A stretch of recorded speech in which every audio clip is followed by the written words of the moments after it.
Entonces vamos a hablar un poco, pues como comentaba brevemente la doctora Paloma, de un tema muy actual, que son los predictores de desenlaces adversos asociados a infección por SARS-CoV-2 en México. Vamos a tratar de hablar de muchas cosas. Este es un tema muy actual, entonces seguro buscaríamos cubrir todas las aristas, pero eso es bastante poco factible en el tiempo que tenemos. Vamos a hablar un poco de cuál es el origen de SARS-CoV-2 y qué impacto ha tenido a nivel global, además de un poco sobre su fisiopatología y cómo esto se traslapa con enfermedades metabólicas. Vamos a hablar qué contexto puede tener una infección como lo es SARS-CoV-2 en los pacientes con enfermedades metabólicas y por lo tanto utilizar esa información para contextualizar y tratar de entender lo que está pasando en México y cómo podemos hacer una predicción más precisa de la mortalidad en los pacientes que tienen enfermedades metabólicas en nuestra población. Este coronavirus, el Severe Acute Respiratory Syndrome Coronavirus 2, es un virus que fue detectado a finales de 2019 en la provincia de Hubei, en Wuhan, China. Este es uno de los 3 coronavirus, junto con SARS-CoV y MERS-CoV, que han originado pandemias a nivel global. Entonces, hay que diferenciar primero que SARS-CoV-2 no es lo mismo que COVID-19, aunque se ponen en la misma categoría. COVID-19 es la enfermedad originada por SARS-CoV-2. Sin embargo, la mayor parte de los casos de infección por SARS-CoV-2 ocurren en pacientes que son asintomáticos y representan, de acuerdo a diferentes estudios, entre 25 y 50% de los casos. De aquellos que sí desarrollan síntomas, hasta el 80% son pacientes que padecen una enfermedad o un curso de la enfermedad que es leve. Los casos que son graves, que requieren hospitalización y eventualmente pudieran requerir ventilación mecánica invasiva o ingreso a una unidad de cuidados intensivos, generalmente padecen comorbilidades crónicas o comorbilidades cardiometabólicas que pueden condicionar la ocurrencia de fenotipos más graves.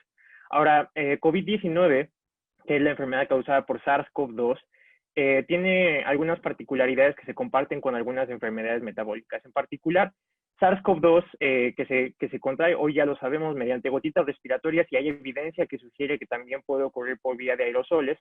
Generalmente inicia una fase presintomática que precede entre 3 a 5 días a los síntomas, durante los cuales se da la infección mediante un receptor que es el receptor de la enzima convertida de angiotensina 2, en la cual la proteína spike de SARS-CoV-2 se une facilitado por este receptor y es introducido a las células del epitelio pulmonar. En la fase temprana de COVID-19 se inicia una respuesta inflamatoria a nivel del epitelio pulmonar y sobre todo que conduce a una respuesta alveolar. La mayor parte de los casos, como comenté, son casos leves, entonces no es necesario una intervención más allá del manejo sintomático.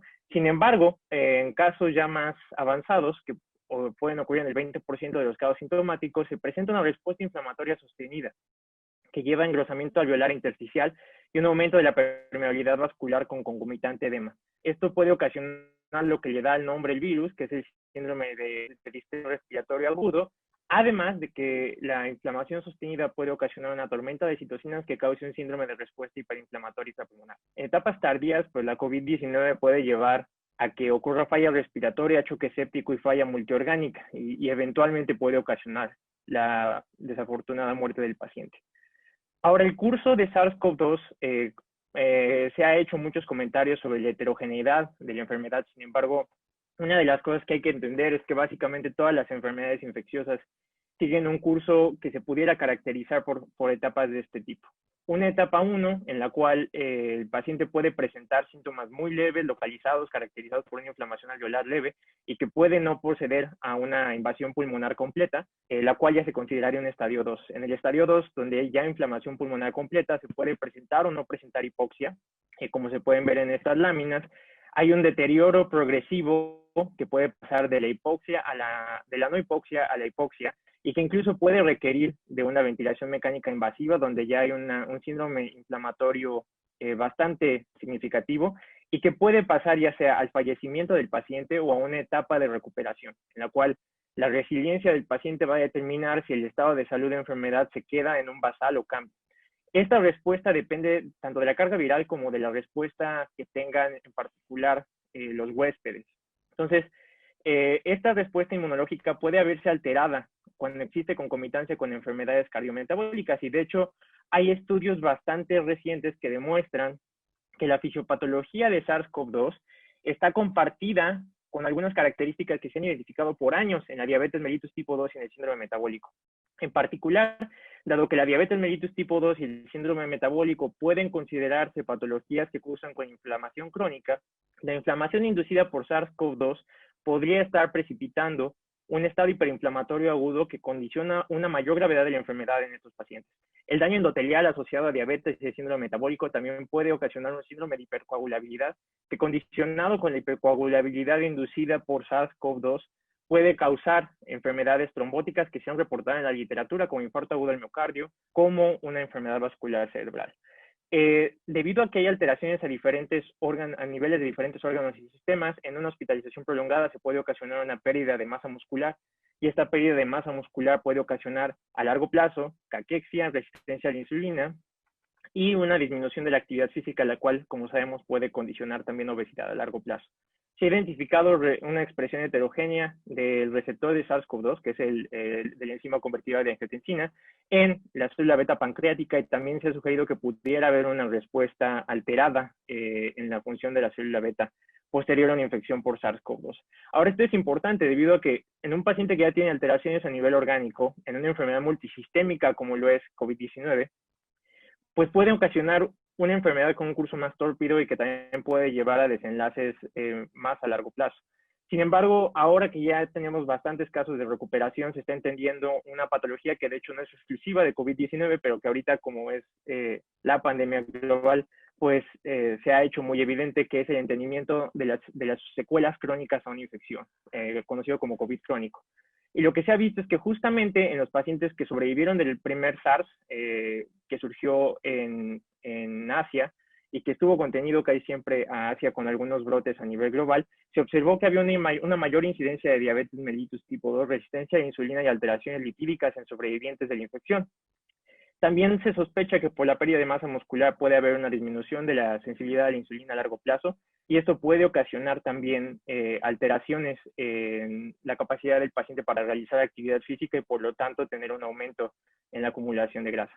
Hay reportes que ya han surgido, de hecho uno publicado apenas hace 5 días, en el cual demuestran, bueno, sugieren que un paciente infectado por SARS-CoV-2 desarrolla diabetes insulino dependiente. Aunque no queda muy clara la causalidad, el único evento que pudiera haber precipitado la aparición en un paciente que tuviera una predisposición genética a diabetes mellitus, sobre todo insulino dependiente, pues podría explicar que quizá hay alteraciones metabólicas compartidas que deban estudiarse a mayor detalle.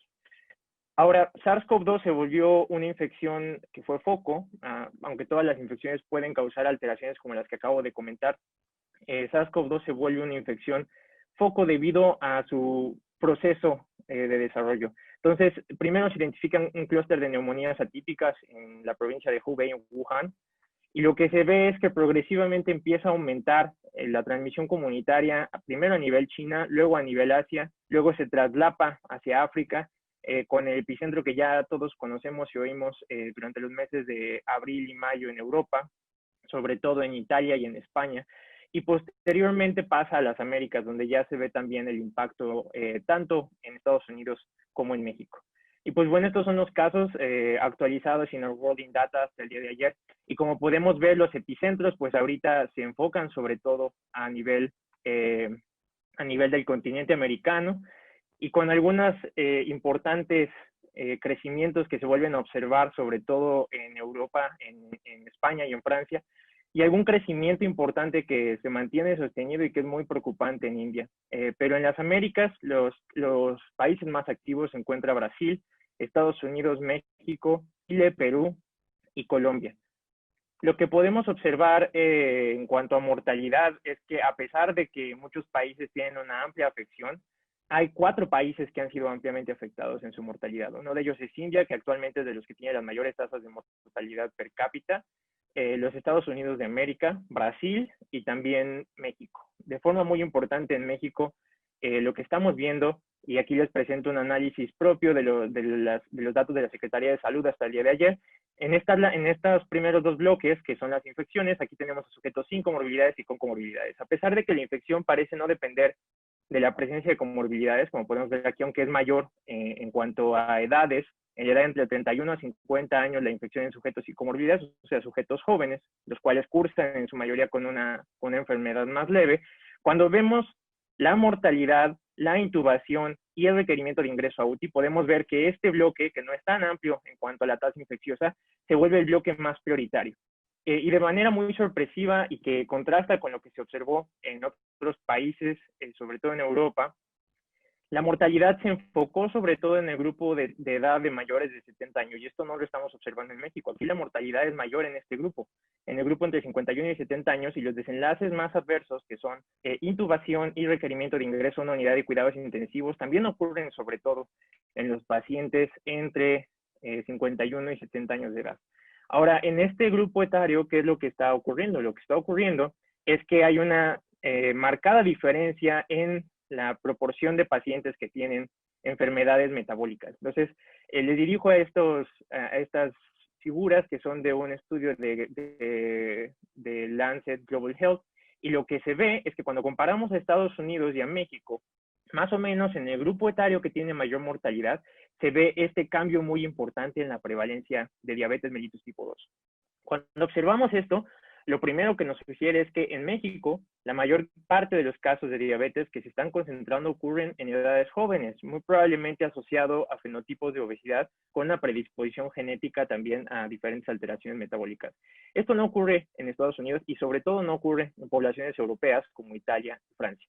Entonces lo que estamos viendo es que la mayor condensación de enfermedades cardiometabólicas en edades de entre 25 a 60 años condicionan una mayor mortalidad en población joven que no se había observado en otras poblaciones y que destaca porque genera una mayor mortalidad y también una mayor carga de enfermedad en un grupo que se debería de asumir con una mejor resistencia a la infección.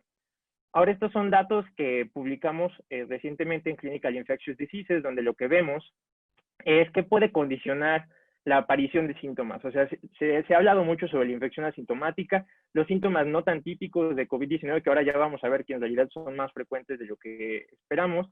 Y aquí les presento los grupos de síntomas o a los grupos de pacientes de acuerdo a su sintomatología en asintomáticos, con síntomas no respiratorios y con síntomas respiratorios definidos como disnea, la presencia de fiebre, la presencia de tos. Y lo que podemos ver, que serían pues, los síntomas típicos de COVID, y lo que podemos ver es que hay un cambio, una transición asociada a la edad.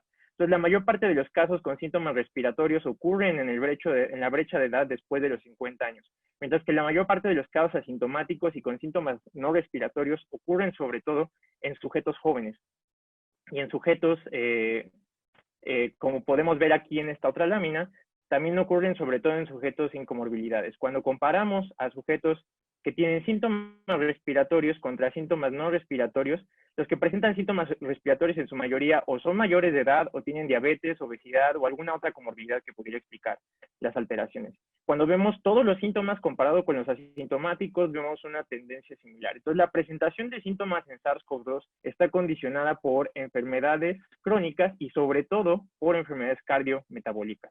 Cuando después pasamos a ver cómo se comportan estas tendencias con el principal predictor que se entendía hasta hace algunos meses, que era la edad, pues lo que vemos es que las curvas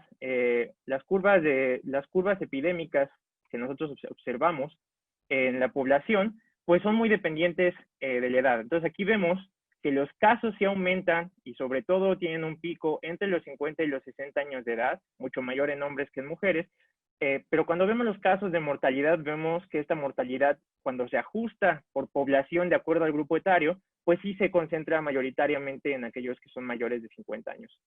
Y cuando vemos a aquellos que son todavía más grandes, que son mayores de 60 años, pues esto queda mucho más claro. Sin embargo, aquí este pequeño recuadro de esta lámina es muy interesante, porque cuando nos enfocamos en la letalidad, lo que vemos es que la diferencia entre los menores de 60 años sin comorbilidades y los menores de 60 años con comorbilidades es casi 3 veces la mortalidad. Entonces, aquellos que tienen menos de 60 años y tienen comorbilidades tienen 3 veces más mortalidad, mientras que comparado con aquellos que son mayores de 60 años, los que tienen ninguna comorbilidad o los que tienen al menos una comorbilidad solamente aumenta más o menos 1.5 veces el riesgo. Entonces, ser joven y tener comorbilidades en un país afectado por la pandemia conlleva una mayor mortalidad. Ahora, otra cosa muy interesante que también son datos analizados hasta el día de ayer de la base de datos de la Secretaría de Salud, es qué pasa con las alteraciones de las enfermedades metabólicas, cómo impactan en la edad. Entonces, lo que podemos ver aquí con enfermedad renal crónica, con diabetes y con obesidad, pero en particular con enfermedad renal crónica y con diabetes, es que esta curva representa el impacto que tiene la edad en la mortalidad y esto pasa más o menos como se esperaría y se observa en otras poblaciones. Muy poca mortalidad o protección más o menos hasta los 40 años y después de los 40 años empieza progresivamente y casi de forma monotónica a aumentar el riesgo. Sin embargo, en aquellos que tienen enfermedad renal crónica o diabetes, este riesgo se horizontaliza. ¿Qué implica? Que aunque seas joven no tienes un efecto protector por la edad, por lo cual hay una mayor probabilidad de que tengas una mortalidad mayor comparada con aquellos de tu misma edad.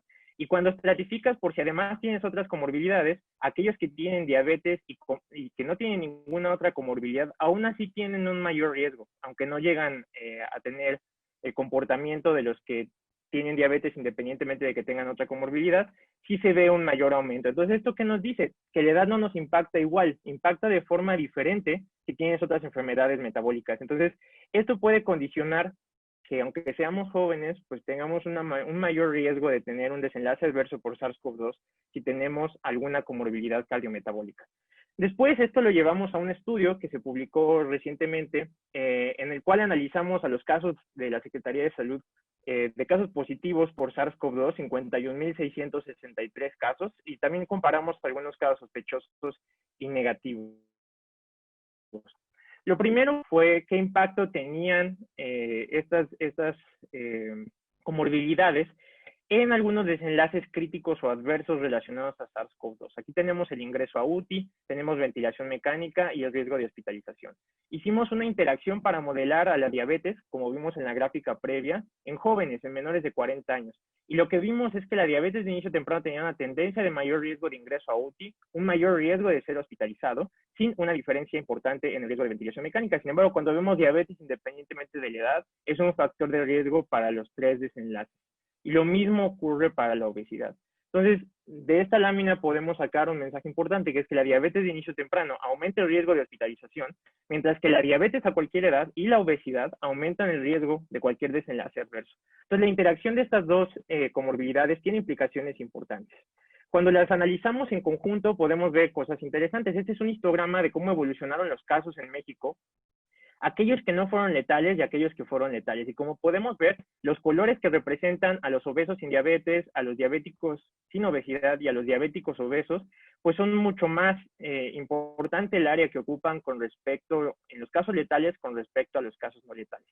Cuando analizamos qué papel tiene la obesidad, así como presentaba hace un ratito el doctor Alexandro Martagón un análisis de mediación, hicimos un análisis de mediación en el que vimos qué impacto tenía la diabetes sobre los desenlaces adversos por COVID crítico, caracterizado por un ingreso a la unidad de cuidados intensivos o la necesidad de una ventilación mecánica invasiva o mortalidad, y qué papel tenía la obesidad en esta relación. Y lo que observamos es que ser un paciente con diabetes mellitus y además tener obesidad tiene un 49.5% de este riesgo de enfermedad crítica o letal, está relacionado a obesidad. Entonces, la diabetes como tal no tiene todo el riesgo relacionado a diabetes, sino que una buena parte de ese riesgo se puede atribuir al estado inflamatorio crónico inducido por obesidad y a los cambios mecánicos en la dinámica pulmonar que también ocurren por obesidad.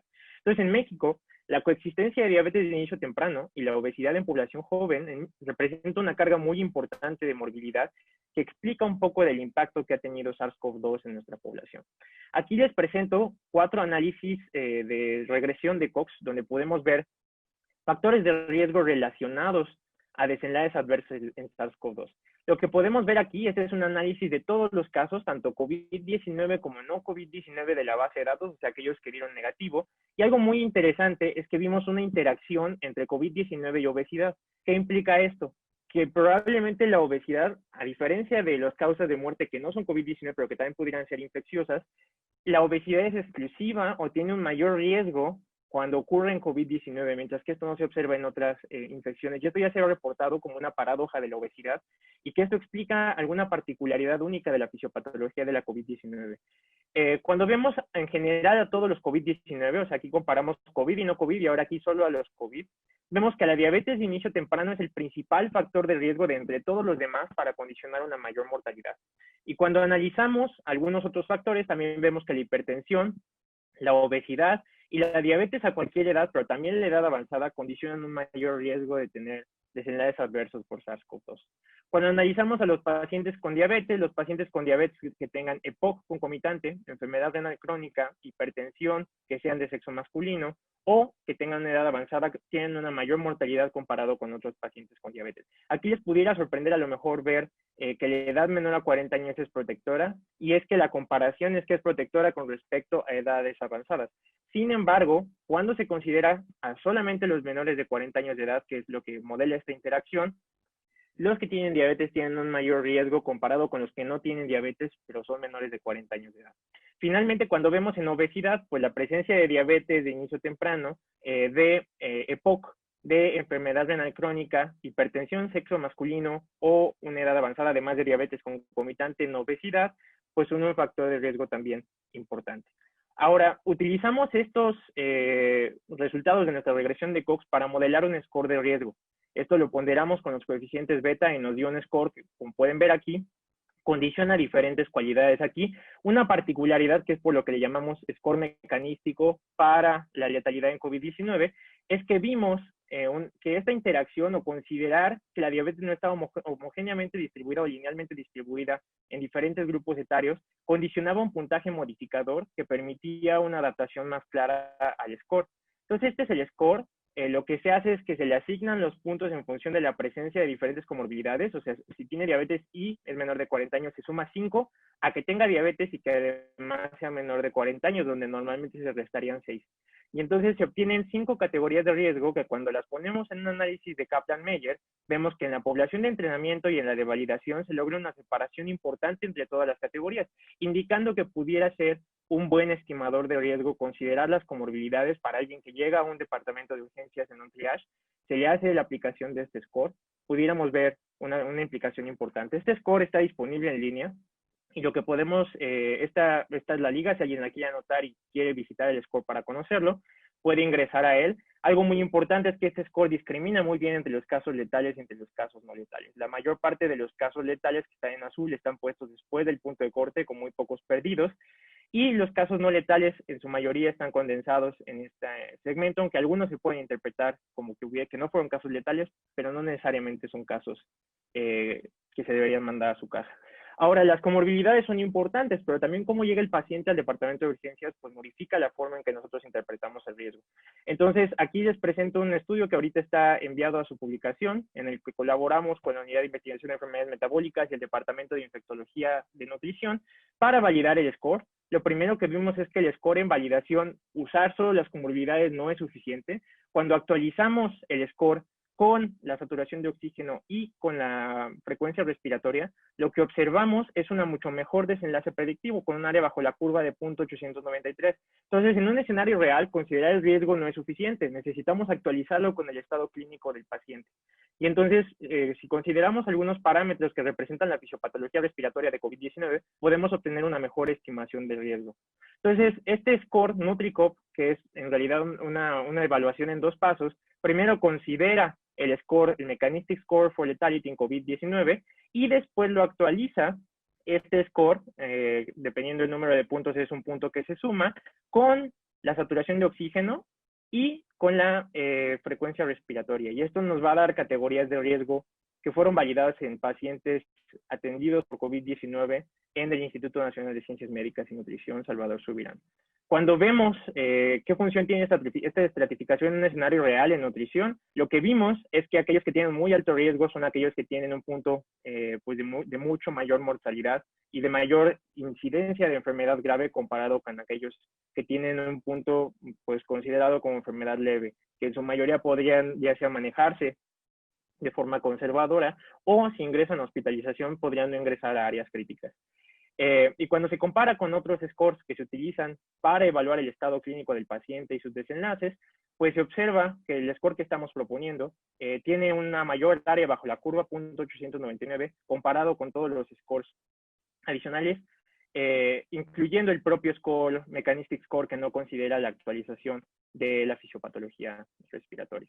Ahora, estos estudios pues se unen a varios que estamos desarrollando, que queremos estudiar el impacto en trabajadores de la salud, el impacto de la desigualdad en desenlaces adversos por COVID-19, el impacto de las comorbilidades en el efecto de edad, que fueron algunos de los resultados que ya les presenté, el impacto del envejecimiento biológico por la mortalidad en COVID-19, y pues bueno, esto nos ha dado muchas oportunidades para estudiar, para colaborar en conjunto y entender un poco de la epidemiología de esta pandemia y cómo está afectando a nuestra población.